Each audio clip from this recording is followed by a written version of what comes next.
What could go wrong? A political campaign with one dude and a bunch of woo girls. That's all you need. But the energy would be there. The fun would be there. It'd be tongue in cheek. That's what you're missing from this campaign. Yeah.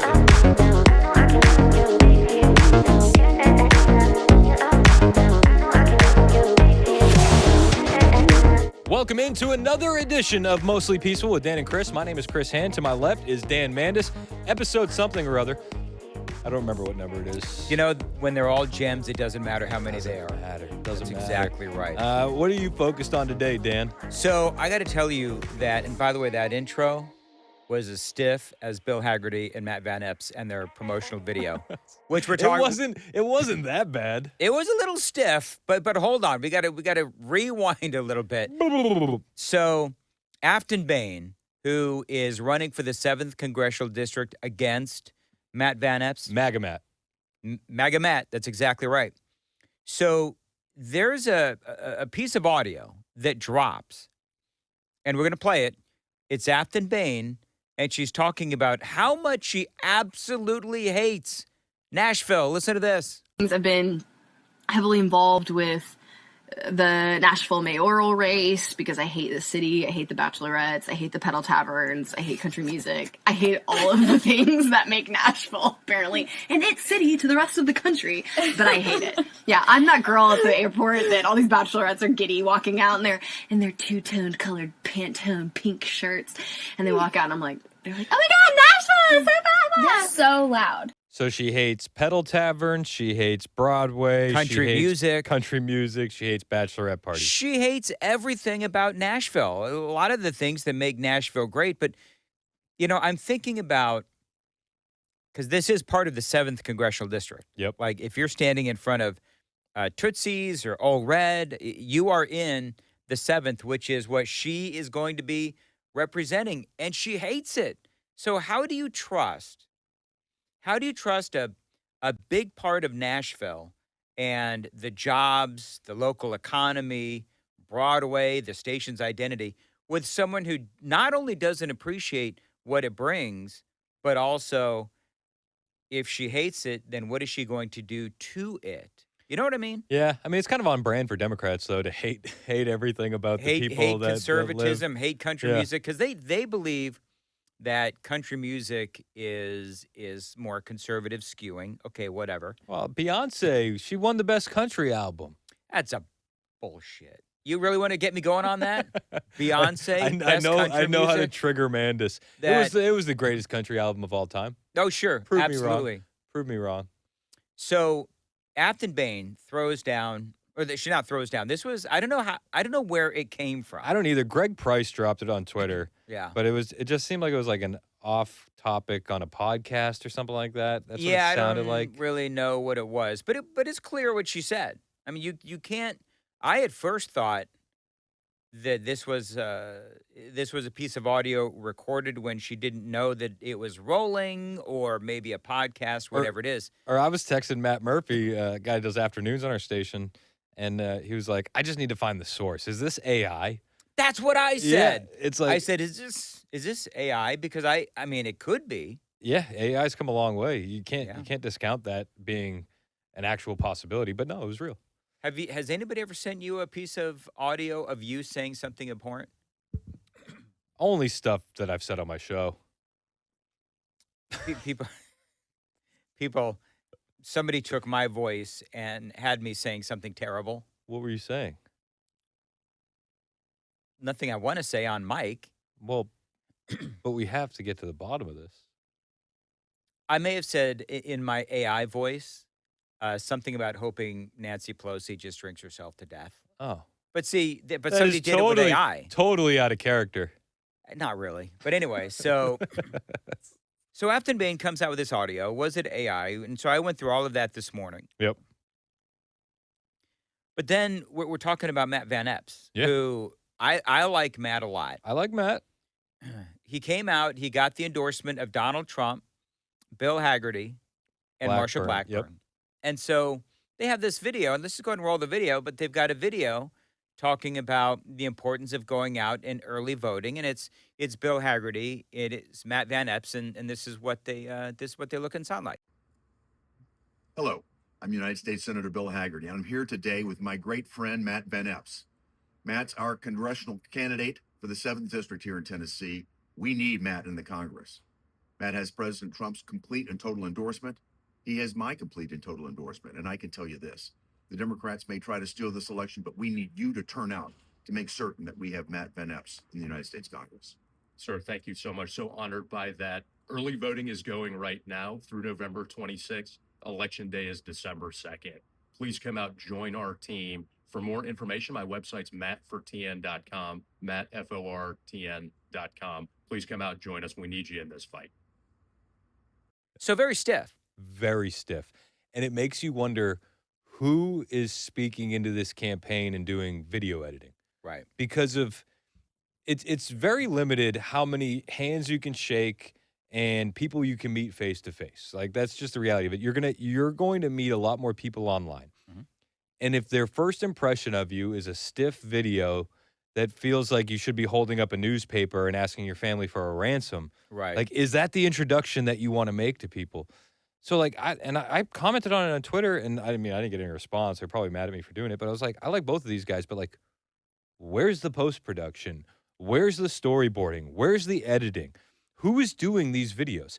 If you learned anything from the Trump campaign, he dominated online. He dominated TikTok. He dominated social media.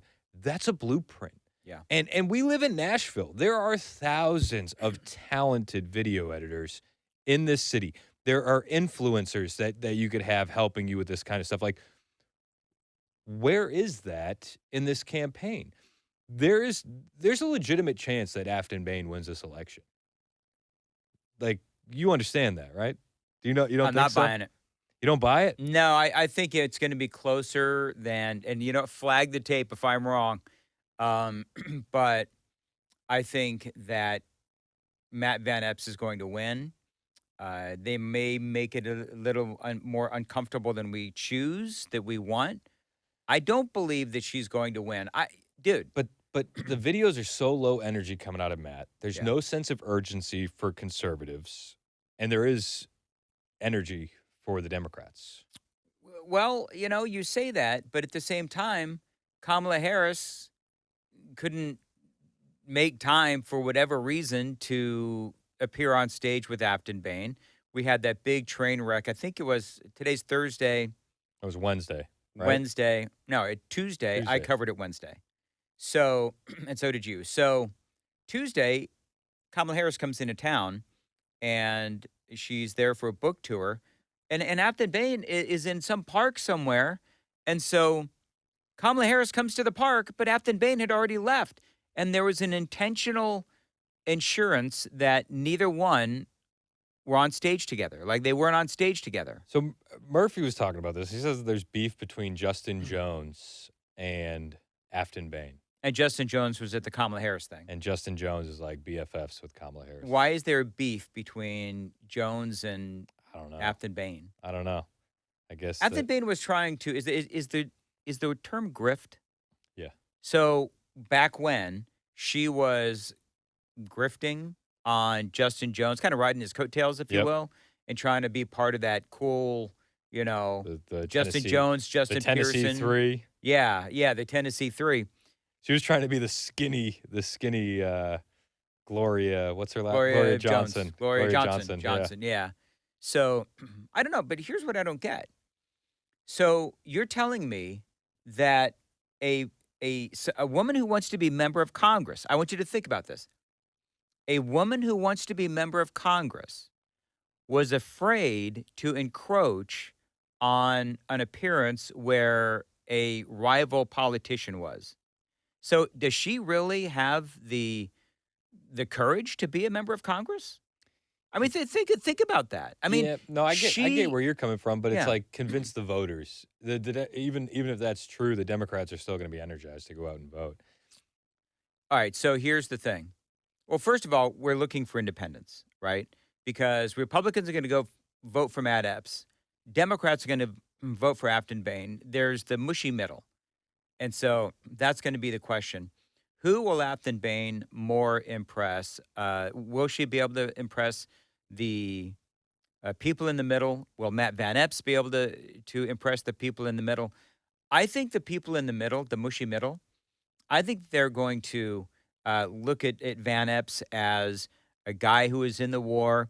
Governor Lee, despite what I know you're going to say, and a lot of people would say who listen to our shows, Governor Lee is very popular in this state. He may not be popular.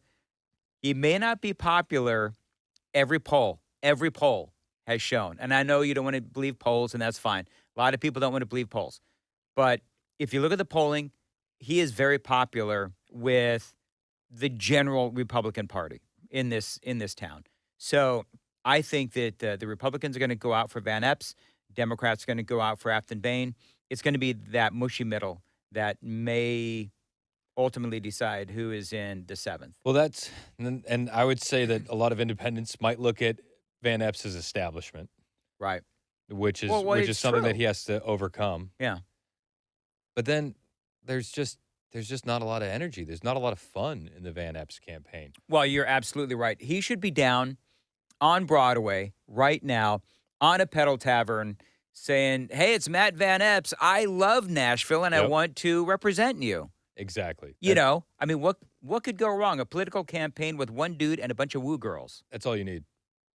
But the energy would be there, the fun would be there, it'd be tongue That's in the cheek. thing. That's what you're missing from this campaign. Yeah. It doesn't seem like there's that much of a fire like I think underneath the campaign. Is it because they're complacent? Is it because they know that, Cook Political has this up 10?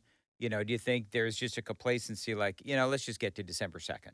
I think that might be part of it. I also think that maybe it's just not him. Maybe that's just not I his don't think he's style. a rah-rah. I'm going to be honest. I've met him once and I've interviewed him many times. I don't think he's necessarily a rah-rah kind of guy. Seems to me he's a little stoic. Military. He's a get it done, very disciplined kind of person. That's the way that I see him. They ran, I thought, a good campaign, but you're right. I think that there is an opportunity right now to go down on Broadway and talk about and I can see the video. You and I Yeah. both produce political videos. I can see the quick cuts. He's on a Yes. pedal tavern. He's in Kid Rock's place But or it whatever. seems like this is an issue across conservatives throughout Tennessee. Like this isn't just a Matt Van Epps issue. This is social media management for all of these guys is abysmal. all politician. Well, not No, in Tennessee, conservatives especially are Okay. just their social media game is not there. Their editing is not there. The videos are not there. The views are not there.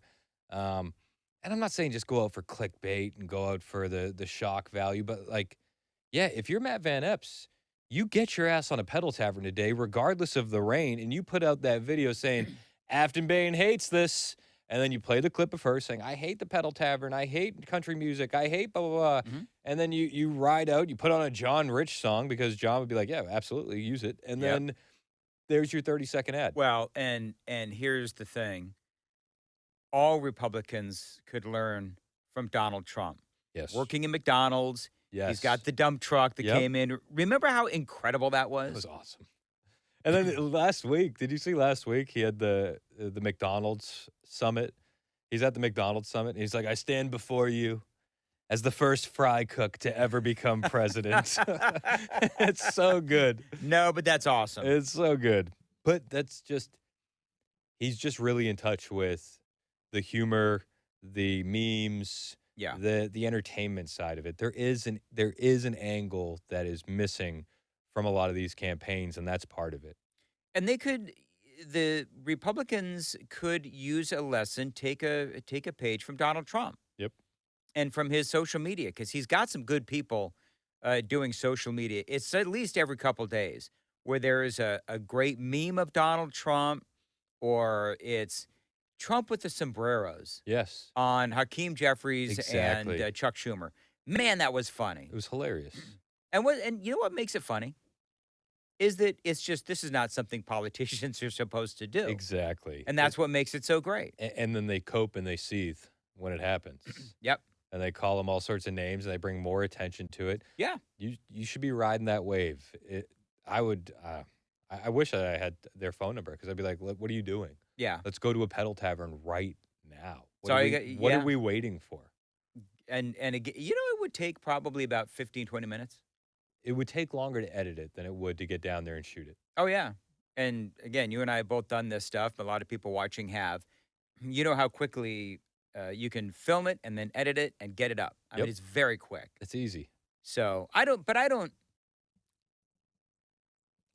think Behn is as popular as you think that she is. Now Yeah, my but this goes back to, like, it doesn't matter who's in the seat. yeah, it's grievance. It's vote blue no matter who. Right. Like, yeah, I don't think she's that overly popular. She's got a lot of name recognition. Mhm. And I think you could argue that she has better name recognition than Matt Van Epps. I think that would be, that's definitely up for debate. Maybe, yeah. I mean, she's young. She's popular amongst her crowd. She is attractive, and I think that again, Van Epps is a very stoic kind of guy, and there's nothing wrong with being stoic. I'm stoic. It's not a It's an insult. it's an observation, not a knock. Yeah, it's an observation. Absolutely. Guy's also a military hero. He's taken fire, and he's done amazing things. Graduated West Point, and to a less extent, he worked in the Lee administration, whatever. But I think that the audio of Behn talking about how she disliked parts of the Seventh, you would think at some point this would be something that would tarnish Yep. her campaign. It just doesn't, because you're right, blue no matter who. What did we learn in Virginia? We learned out of Virginia that the Democrats will vote for a guy who threatened to kill children and piss on their grave. Yep. Right? So what's saying they don't like part of your district? Yeah. Apparently it just doesn't matter. No, it doesn't matter at all. Donald Trump had a tough week last week. Do you think he's had a better week this week? I think he's getting there. Yeah. I think with the passing of the legislation, the Epstein Files Transparency Act, I think that's a big deal. I think that the Democrats are quickly realizing, oh crap, we stepped in it, and they're running away from the Epstein Files as fast as they can, especially after all the revelations about Stacey Plaskett. Mm-hmm. I mean, Stacey Plaskett, she's the delegate out of the U.S. Virgin Islands. Yeah. She's a Democrat. Before she ran, she was working for a tax law firm that represented Epstein. So they had a So- prior knowledge of each other. And she removed that from her LinkedIn page. It's not on her LinkedIn page. Oh, there's a shock. In 2016, she has a video leak with her husband where they're both naked. He has lipstick on and eyeliner. Okay. And then no, dude, What? it gets weirder. And then a 7-year-old pops up in the background, one of her kids. So the question becomes, okay, well, how comped are you? Yeah. How compromised are you? Right. Who leaked that? She admitted the video was real. She said her political enemies leaked it. So then, while all that happens, she then wins the election in the Virgin Islands by 737 votes. Wow. That's it. That's it. It was the biggest upset in U.S. Virgin Islands political history. Meanwhile, she's raking in all this money from Epstein. Yeah. That's a little weird. And then she's texting him. So and it's like she said she was getting information, or was Epstein telling you what to say? I think Epstein Does- was telling her what to say. That's number one. Number two is I think that for Plaskett, Plaskett, I want to know. I always wonder when these videos are leaked. Okay, so how did your political enemies get the video? Exactly. You know what I mean? Who got the video? Where did the video come from? And part of me wonders if it was more of a warning shot other than anything else. Maybe. Like just so you know, we have this kind of stuff on you. Well, and the thing was, I loved how you had, I think it was it Hakeem Jeffries who basically said, and then Plasky said the same thing, which is, one of my constituents was texting me. My question is, okay, how many of your constituents have your cell phone number? They Exactly. text you. And That's a bull crap thing to say. well, and then Raskin said the same thing. And then, but when Donald Trump was saying, "Listen, we got to focus on the wins," he's like, he's running away from his association with a child sex trafficker. It's like, but Stacey Plaskett is just texting a constituent. I had a listener push back on me today. They're like, why don't you focus on a member of Congress who can actually vote? Because these delegates, Wow. they can't actually vote with the Right. regular 435 member of the House. Right. But I push back on that because I'm like, you know what? You know where she can vote? On all the committees that she's on. She's on the U.S. She was on the U.S. House Ways and Means Committee. Yep. She was on the U.S. House Budget Committee. She was on the U.S. Permanent Select Committee on Intelligence. Really? Even though she had a compromising tape out there of her? That's insanity. And her constituents have her cell phone number. So if something's happening in intelligence and you're on Yeah. this committee and you hear about it, are you tipping people off? But she said she didn't know there's any investigations going on Epstein, right? Right. And then furthermore, in 2022, Joe Biden named her the head of the Weaponization of Government Subcommittee. So, like, yeah, she can't vote in regular Congress stuff, but to say that this woman, who is clearly Just a owned by nobody. Epstein, has no power, She's that's got a lot of power. that's misguided. Well, I think Epstein was calling play-by-play on that whole thing. 100%. And he was telling her exactly what to ask based on, at one point he asked her if she was chewing. It's a little weird, Did you see right? that? Which was a little Mhm. weird. And she said she was chewing the inside of her mouth, Yeah, I don't which know. seems even weirder, whatever. So I think that for the Epstein thing, you had House, Senate, Trump, everybody signed the whole thing. Now, this is where it gets a little hinky, right? Because you've got the investigation going from the DOJ into the Democrats who had an affiliation with Epstein. Yep. So now you have apparently a new investigation that is now begun, which means that Pam Bondi and the DOJ can hold back documents. So it created a loophole. If there's an active investigation. Well, this is an active investigation. Yeah. So it's created a loophole where they can redact and hold these back if they so choose. They can hold documents back if they so choose. In other words, here's the problem: is that Trump ultimately, here's how it looks to the other side: is Trump calls for an investigation into the Democrats by the DOJ regarding Epstein. So then that investigation begins independently. Then you've got the House and the Senate and Donald Trump, everybody voting yes, release the files, except now we have this handy investigation. That means that they don't have to release everything because, well, they're classified. You know what I mean? I can see where people would be like, well, wait a minute. So we're in the same position we've always been in. There's an investigation so that we're not going to be able to get all the documents. Yeah, I mean, but only time is going to tell with that. I mean, that's just All right, so here's it's the a question variable then. right now. Do you think that there's people, because I kind of consider you and me, and I'll just talk about me then if this does not apply to you. I feel like I'm one of those people who I'm always going to think there's something else they held back. There's a redaction, a this, a that, or the other, Yep. and there's always going to be something. So either I got to be all in, or I'm just going to watch it from my peripheral vision. Because if I'm all in on this stuff, and I see conveniently presided over investigations that mean that we're not going to see all of the documents, I'm going to go nuts on this stuff. Yep. So I just watch it from over there. I mean, I think the only way that everybody's going to be satisfied is if we see big name Democrats and big name conservatives. Right. Because we understand that this was across the aisle. Well, we already know Chuck Schumer got donations. Hakeem Jeffries was inviting him to breakfast. You've got Bill and Hillary Clinton. You got They're the only ones that haven't complied with the subpoena, by the way. Yeah. James Comer said if they don't comply with the subpoena, they're going to get the Navarro Bannon treatment. Oh, nice. Send their ass to jail. Yep. You know what? That's what they should. need to do. Although, and this is kind of where I'm at with you. It's like I got really jazzed up by James Comer when he was going on the Biden crime family. Oh, my God. And then what happened? We're not going after Hunter Biden. We're going after Joe Biden. But let me be clear. We're not investigating Hunter Biden. We're investigating Joe Biden. And I think any American who's kept up with the political process over the past two administrations would agree.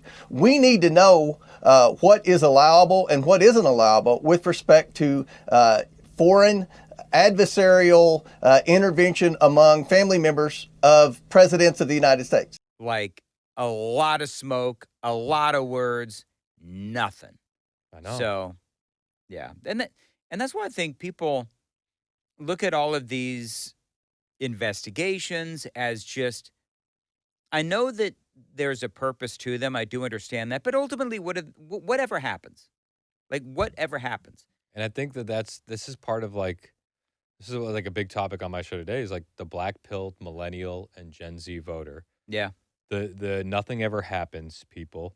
Like we voted for accountability, and where are we at on that? We voted for all these different things, and it's like you need to see accountability for the Epstein files if you want to bring these people back into the fold. This is going to be a huge part of What it. does accountability look like to you? Court cases. Court cases? Court cases and Okay. jail time. That's what it looks like to me. At the very least, a court case. Yeah. Like public. Well, there's got to be a court case. And if there's a court case, then there's going to be jail time because you've got all of these victims. You have all of this, paperwork and the Yep. emails and all of these kinds of things. I think the thing that worked, because we were talking about Donald Trump's bad awful week last week, I think he has had a better week this week. Yeah, I agree. I think when the Democrats released, and today's Thursday, right? So on, I think Monday or whenever it was, when the Democrats released all of these, well, the Democrats released some emails, and then the Republicans said, screw you, we're going to release a bunch more. And at the end of the day, yeah, 'cause the Democrats released like 3. yeah, and they're all cherry picked. Yep. And it was like, oh, Donald Trump, Jeffrey Epstein, I've got a picture of Donald Trump with a bunch of bikini-clad girls. Okay, I'm assuming that was in Florida, so not a big deal. And also, it's just an email saying it. There's no picture of it. That's a great point. There's just, and if we're going to go down that road, yes, and he's trying to sell it to the New York Times or give it to the New York Yes. Times to try to take out Trump. Well, and this is the big thing that goes back to the Stacey Plaskett thing. It's like everything you're showing us is that Epstein is actively working to hurt Donald Trump. Yep, it's exactly right. So, and he's working in coordination with Congress, Democrats in Congress, and the media. Yep. So none of the Democrats, they just don't have any credibility. No, There's no credibility whatsoever. but they feel the same way about us. They can be wrong. I That's agree. what I always say about the Democrats. They can be wrong. I agree. All right. So what else is there? I don't know. It's like it does feel like Groundhog's Day in the news, doesn't it? Little Groundhog Day-ish. Yeah. So I mean, because even all this stuff, it's like we were covering this. I mean, wasn't there a big drop not last summer, the summer before, with like all the Epstein files, all the Clinton documents? there's always drops, and then this is what I mean. People will say there's nothing new, there's nothing here. We've seen this before. Too many redactions, and that's why, to me, I think the smartest thing Donald Trump could do is just release everything. Yep. The whole DOJ with this new investigation, this new information. I think for me, what said it all was Pam Bondi. She looked like a deer in the headlights this week. She's looked like a deer in the headlights every step of the way.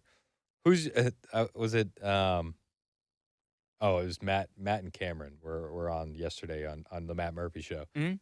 And they said, "Who's your least favorite Trump administration official?" And Murphy laughed because he looked at Cameron. He said Trump, and then he said Bondi. It's Bondi. Yeah. And I think that a lot of conservatives feel the exact same way. I think they do. I think in this case, she may have been put in an impossible position. Here's what I mean. So even though the DOJ is independent, she felt the need for whatever reason to open up an investigation into the Democrats. Trump literally said something about ordering an investigation via the DOJ into Democrats and their affiliation with Epstein. Yep.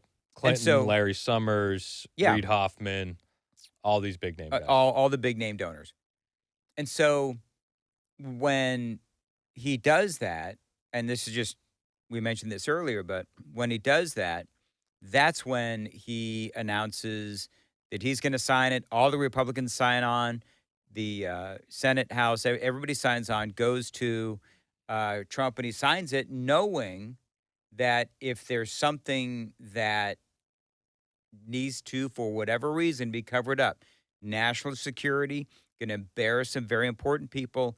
They have an avenue to cover it up now, and it's within Pam Bondi's investigation.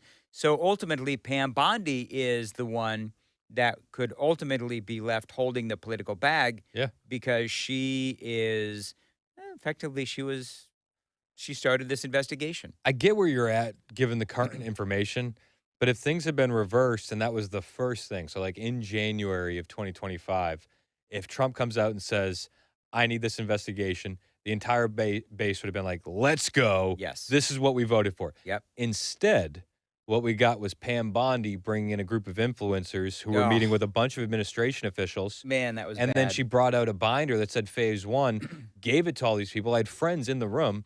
And she gives this binder to them. They didn't know that they were meeting with Pam Bondi, which Right. like all the influencers get a ton of heat. And some were influencers, some were investigative journalists, some were pundits. And like I think influencer is used as a negative term, the same way conspiracy theories. It's Yeah. a way to discredit people. Yeah. Some of them, sure, like yeah, they're not as politically sound or investigative journalists. But my friends in the room, I wouldn't necessarily call them influencers. They do other things. But she didn't have to do that. She didn't get that cleared with Susie Wiles.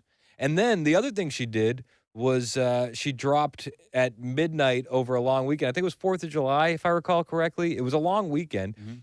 She dropped at midnight on like a Friday.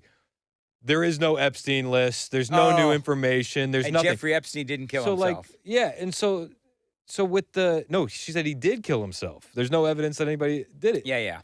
So like Pam Bondi is no victim here. In fact, you can make the argument that the Epstein saga that created a rift in MAGA world is directly correlated to her actions. Well, okay, so let's go backwards. If you want to talk about the true origins of the issue with Epstein, it started with Pam Bondi and Kash Patel and Dan Bongino going on their respective shows or talk shows or Hannity or whatever. And they all said the same thing for years, which is if I were in charge, okay, you're in charge. And look what happened. That's true. So they spent so much time. It was like the buildup. But you could rewind that even further. 2015, Trump is giving an interview to Fox News after one of the debates, and he's like, "Oh, I think Clinton's going to have a lot of trouble with that island. I think Prince Andrew's going to have a lot of trouble with that island." Like, yeah, everybody knew about it. Oh, yeah. I mean, this is public knowledge in D.C. There's Yeah. a video of Cindy McCain, John McCain's wife. We all knew about Epstein. We all knew what he was But- doing, but nobody could stop him. You're right, but it was Bondi and Kash Patel and Dan Bongino, and I like all three. But I like 2 out of the 3. it was you like Kash and Bongino, Yeah, to a certain extent. and so, so you have these three who they made careers out of just talking tough on Epstein, and we've got this and we've got that, and so to so much fanfare, Trump brings them into the administration, and now they're expected to Follow through. follow through on all of the things that they said. And instead, we got even more of the same. And the difference, the Democrats within the Biden administration, they just didn't say anything about it at all. But then Trump comes in and he's got those three who have made a living out of commenting on this one topic for so long. That's a slight exaggeration, but they talk about this topic all the time and gets everybody, ginned up for only one of the biggest letdowns in political history, which was, well, there's nothing else in the Epstein file. And some of the chatter online, I don't necessarily subscribe to it. Is it 4D chess? Was it getting the Democrats to be on board with releasing the files? No, I don't believe think so. I know, I'm with you. There's people that will always say it's 4D chess. Like, Trust the plan.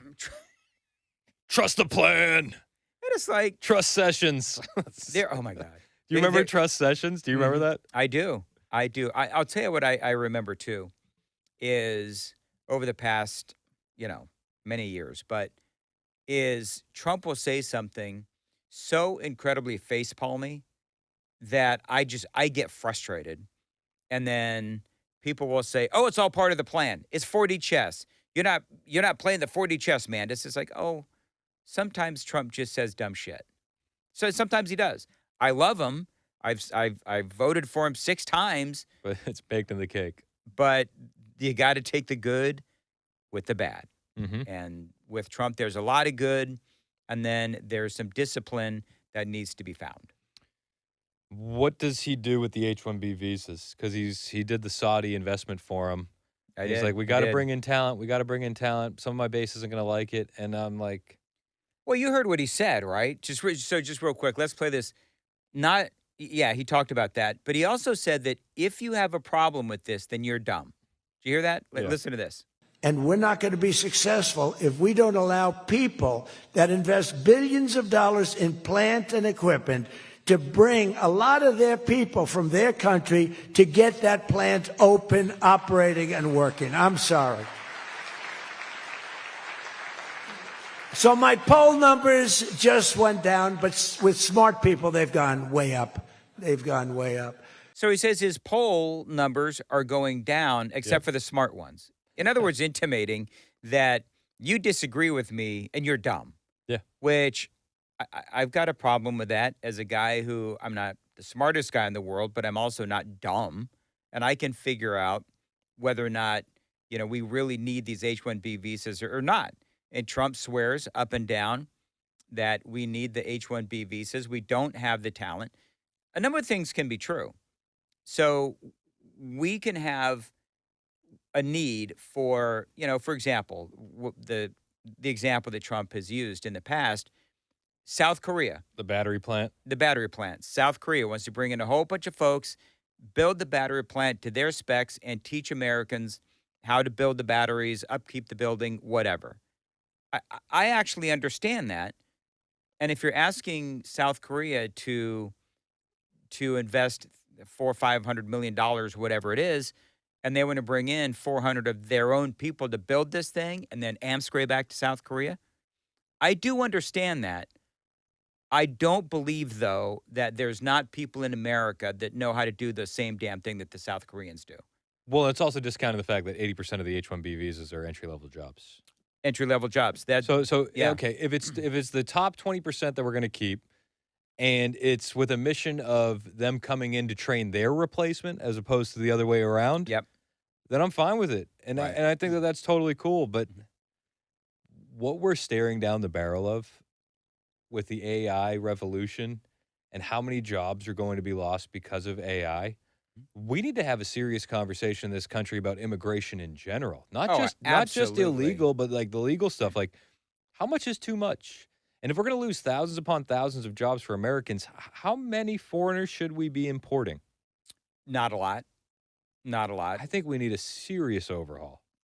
Well, I guess my question would always be, who said that we had to bring in all these damn people?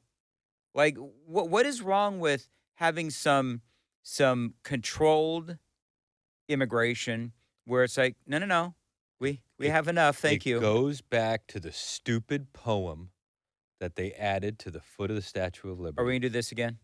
That's why I don't like the statue.